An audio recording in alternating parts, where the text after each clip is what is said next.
కేపీహెచ్పీపీఎస్ పరిధిలో 12న జరిగిన హత్య కేసును ఛేదించారు పోలీసులు. 5గురు నిందితులను అరెస్ట్ చేశారు. ఏపీకి చెందిన అయ్యప్ప స్వామి అలియాస్ పవన్ అనే వ్యక్తి మరో 4గురితో కలిసి వెంకటరమణను హత్య చేశాడు.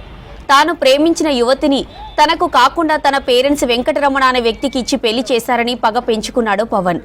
ఇటీవల జాబ్ కోసం హైదరాబాద్లోని కేపీహెచ్బీకి వచ్చాడు. తాను ప్రేమించిన అమ్మాయి పెళ్లి చేసుకుని వెంకటరమణతో ఇక్కడే నివాసం ఉంటుందని తెలుసుకున్నాడు పవన్. అంతే, ఎలాగైనా వెంకటరమణను అంతం చేయాలని మరో 4గురు స్నేహితులతో కలిసి హత్య చేశాడని తెలిపారు పోలీసులు. సైబరాబాద్ పరిధిలోని బాలానగర్ లిమిట్స్ లో కుకట్పల్లి డివిజన్ లో ఉన్న కేపీహెచ్బి పోలీస్ స్టేషన్ పరిధిలో ఈ నెల 11-12 ఇంటర్వ్యూనింగ్ నైట్ రోజున ఒక ఇన్సిడెంట్ జరిగింది. ఇది మర్డర్ జరిగింది. దీనికి సంబంధించి డీటెయిల్స్ ఏంటంటే, హత్యకు గురైన వ్యక్తి పేరు కాళ్ళ వెంకటరమణ అనబడే వ్యక్తి. ఇతనికి 32 ఇయర్స్ ఉంటాయి. డ్రైవర్గా పనిచేస్తాడు.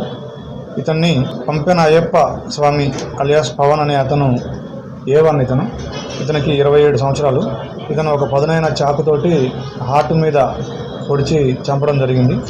ఈ హత్యకి సంబంధించిన పూర్వాపరాలు ఏంటంటే, ఈ A1 అక్యూజ్డ్ ఎవరైతే ఉన్నాడో ఈ అయ్యప్ప స్వామి అలియాస్ పవన్ అనే అతను, ఇతను వాళ్ళ ఊర్లో ఉన్నప్పుడు, ఇతను ఏపీ స్టేట్కి చెందిన వాళ్ళు. వీళ్ళు ఏపీ స్టేట్లో వాళ్ళ స్వగ్రామంలో ఉన్నప్పుడు ఒక లేడీతోటి అతన్ని ఆ లేడీని వన్ సైడ్గా లవ్ చేసినాడు.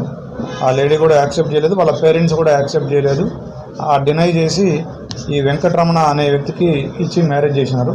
అప్పటి నుంచి ఈ ఎవరైతే అక్యూజ్డ్ ఉన్నాడో అయ్యప్ప స్వామి తాగుడికి అలవాటయ్యి ఆ లేడీని మర్చిపోలేక వాళ్ళ ఫ్రెండ్స్ తోటి తరచుగా డిస్కస్ చేస్తూ ఉండేవాడు. అయితే అనుకోకుండా అతను కూడా ఉద్యోగం కోసం ఈ మధ్యన హైదరాబాద్ వచ్చాడు.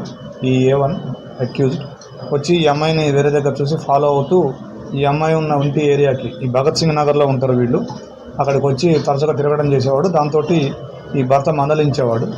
దాంతో ఆ భర్త మీద కోపం పెంచుకొని ఇన్సిడెంట్ జరిగిన రోజున 11th అంటే ఆదివారం రోజు నైట్ 11 o'clock ఆ టైంకి వాళ్ళ ఇంటి దగ్గరకు వచ్చి తచ్చాడుతూ ఉంటే అతను మళ్ళీ మందలించినాడు. అయితే ఇతను ఆ రోజు సర్దార్ పటేల్ నగర్కి వచ్చినాడు. ఎవరైతే డిసీజ్డ్ ఉన్నాడో అతను, వాళ్ళ వైఫ్ లేదు, ఊరికి వెళ్ళింది.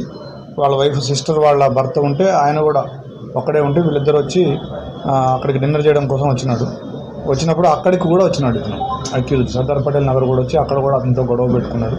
ఆ గొడవ పెట్టుకునే క్రమంలో ఇతను తిట్టగా ఈ వెంకటరమణ తిడితే మళ్ళీ వెళ్ళిపోయి మళ్ళీ ఒక 4గురు వ్యక్తులను తీసుకొని వచ్చి, వాళ్ళందరూ ఫ్రెండ్సే, అందులో ఒక 2 స్టూడెంట్స్ కూడా ఉన్నారు, ఒకతను ఎలక్ట్రీషియన్ కూడా ఉన్నాడు, ఒకతను జువెనైల్ ఉన్నాడు. సో వాళ్ళని తీసుకొని వచ్చి ఇతను మాట్లాడుతూ ఉంటే, ఆ గ్రిల్ ఉంది, ఆ గ్రిల్కి ఆనుకొని మాట్లాడుతూ ఉంటే పదునైన చాకుతోటి హార్ట్పై ఒకే పోటు పొడిచినాడు. దాంతో అతను ఇమీడియట్గా ఒక 3-4 నిమిషాల్లోనే గుండెకి గాయం కావడం వల్ల చనిపోయినాడు.